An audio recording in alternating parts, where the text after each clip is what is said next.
بسم اللہ الرحمن الرحیم نحمده ونصلی ونسلم علی رسوله الکریم اما بعد۔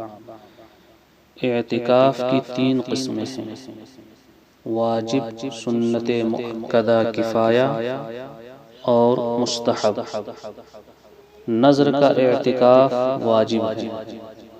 مثلا کسی نے منت مان لی کہ میں خدا کے واسطے 3 روز کا اعتکاف کروں گا، یا اس طرح کہا کہ اگر میرا فلاں کام ہو گیا تو خدا کے واسطے 2 روز کا اعتکاف کروں گا، یہ منت کا اعتکاف ہے۔ یہ اعتکاف واجب ہے، اور واجب اعتکاف کے لیے روزہ شرط ہے۔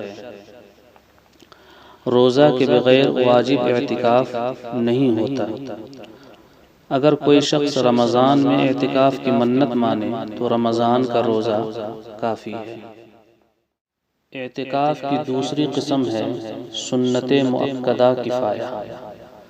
رمضان شریف کے عشرۂ اخیرہ یعنی آخری 10 روز کا اعتکاف سنت مؤکدہ ہے۔ اس کی ابتدا 20 تاریخ کی شام یعنی غروب آفتاب کے وقت سے ہوتی ہے، اور عید کا چاند دیکھتے ہی ختم ہو جاتا ہے۔ چاند چاہے 29 تاریخ کا ہو یا 30 کا، دونوں صورتوں میں سنت ادا ہو جاتی ہے۔ یہ اعتکاف سنت مؤکدہ علی الکفایہ ہے، یعنی بعض لوگوں کے اعتکاف کر لینے سے سب کے ذمے سے ادا ہو جاتا ہے۔ سنت مؤکدہ اعتکاف کے لیے بھی روزہ شرط ہے۔ چنانچہ اگر کسی نے رمضان کے آخری عشرے کا اعتکاف کیا، پھر بیمار ہو گیا اور ڈاکٹر نے روزے سے روک دیا تو اعتکاف ختم ہو جائے گا، بعد میں قضا کرے روزے کے ساتھ۔ حضرت عبداللہ بن عمر رضی اللہ عنہما کہتے ہیں کہ نبی کریم صلی اللہ علیہ وسلم رمضان کے آخری عشرہ کا اعتکاف کیا کرتے تھے۔ بخاری شریف کتاب الصوم باب الاعتکاف فی العشر الاواخر۔ اور حضرت عائشہ صدیقہ رضی اللہ عنہا سے مروی ہے کہ نبی کریم صلی اللہ علیہ وسلم رمضان کے آخری عشرہ کا اعتکاف کیا کرتے تھے، یہاں تک کہ آپ کی وفات ہو گئی۔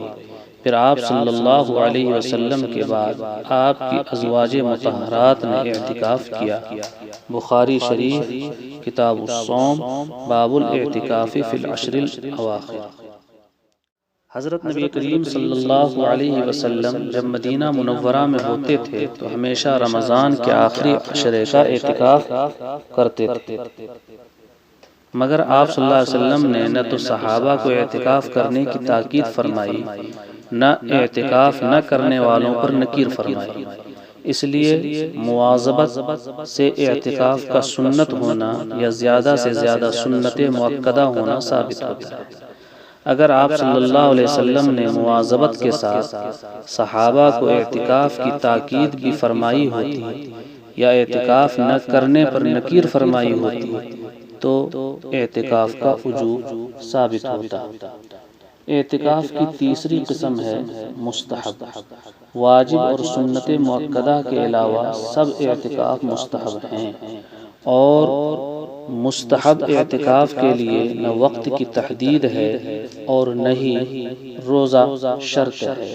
یہ سال کے تمام دنوں میں اعتکاف جائز ہے، روزے کے ساتھ بھی اور بغیر روزے کے بھی۔ اللہ تبارک و تعالی ہم سب کو تفقہ فی الدین نصیب فرمائے۔ وآخر دعوانا الحمد للہ رب العالمین۔